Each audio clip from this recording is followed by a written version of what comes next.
Good afternoon. It's Tuesday, September 5th. Big news coming at you from Irma. You may have already heard it has been upgraded to a major Category 5 hurricane. Sustained winds right now, 180 miles per hour with gusts up to 220. The forecast track has been slightly shifted off to the north and northeast here, staying over open, very warm waters of the Bahamas as it puts its sights on the southern part of Florida. That cone of uncertainty, obviously the model margin of error does grow significantly up to 5 days out. So southern Florida is within that cone of uncertainty as we get towards Sunday morning. Very, very dangerous storm out there right now. Those winds unfathomable. What prompted the upgrade to a Category 5? Well, Hurricane Hunter aircraft have been flying in and out of this storm pretty much constantly within the past 24 hours. They're passing each other on the runways as they're coming in from one mission and taking off for the next. Well, this morning they did a run through and found peak winds or sustained wind speeds of around 186 miles per hour.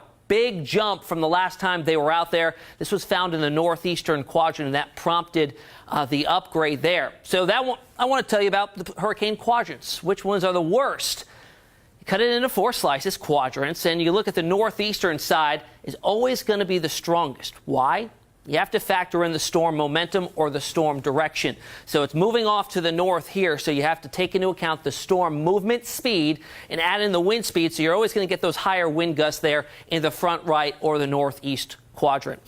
On the other side of that, the front left, still significant storm surge there, and you go off to the back right, significant wind speed still found within that. The back left, if you're talking in terms of weakest when you're dealing with a hurricane, you're going to find the back left as finding the weakest winds there. So we're going to have to watch that very, very closely as we go through the next few days here and see where that northeastern quadrant influences some land masses. Now, I also want to dispel some rumors that maybe you've heard on social media. I know I've been asked a few times, Tim, when is Irma going to grow and become a Category 6? News to me, there's no such thing as a Category 6. The Saffir-Simpson scale, which is what we use to gauge hurricane strength based on its wind speed as well as its minimal central pressure, only goes up to a Category 5, and that includes any storm that has sustained winds of 157 miles per hour or stronger, which is where Irma currently sits. It cannot grow in categorical size from there. This is the strongest of all hurricanes.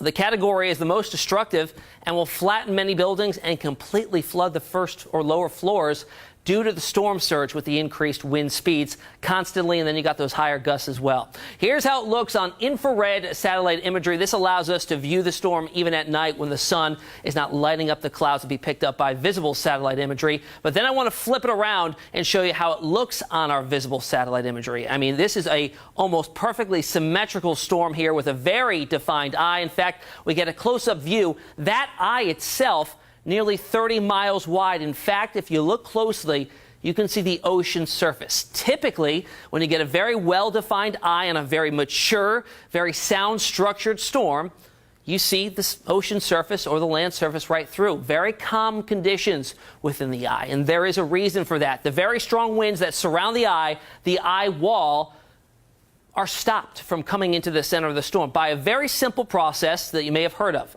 the Coriolis force. It's driven by the rotation of the Earth, and that deflects all those winds off to the right. So they all rotate around the center here with the gustiest winds just outside where those clear conditions are. Also, the skies are clear because air that is forced into the center there warms and sinks, and in turn, the skies clear out, clouds dissipate. So pretty cool stuff there. Now, tropical satellite imagery. Out ahead of the storm, we now have hurricane warnings, tropical storm warnings up, and hurricane watches out farther to the west. It's very important to decipher the difference between a watch and a warning. I know all the time, especially during severe weather, people ask what the difference is. Well, a watch indicates the risk of some hazardous weather, typically within the next 48 hours. That's when they're issued. But a warning is that much more going to be happening soon, very imminent.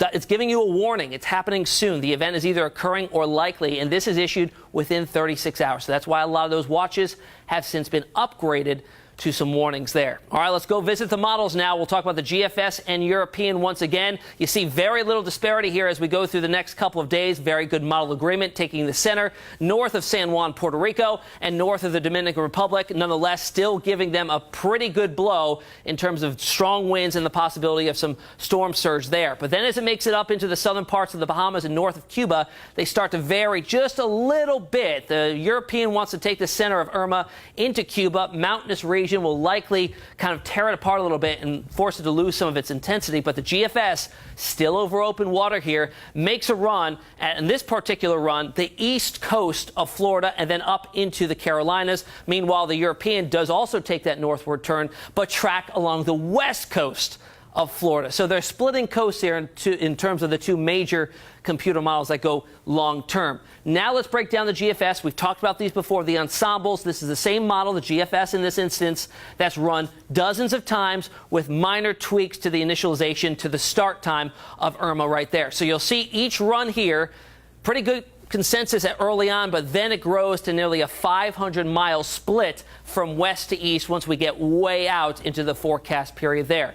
Now I just want to show you all the tropical models and the consensus of those pretty much in agreement. I mean, you have an outlier here well off to the west, another outlier all the way out towards the east, and then you have a pretty good consensus putting a bullseye on the peninsula of Florida here, one running right up the middle, one on either coast. So we're going to have to watch this closely. It's kind of bouncing back and forth with each model run there. I hope you enjoyed the video. Join the conversation. If you have questions about where you live, concerns about the storm coming your way, let me know. Shoot me a message. Meteorologist Tim Pandages on Facebook, also on Twitter, 13 Tim Pandages.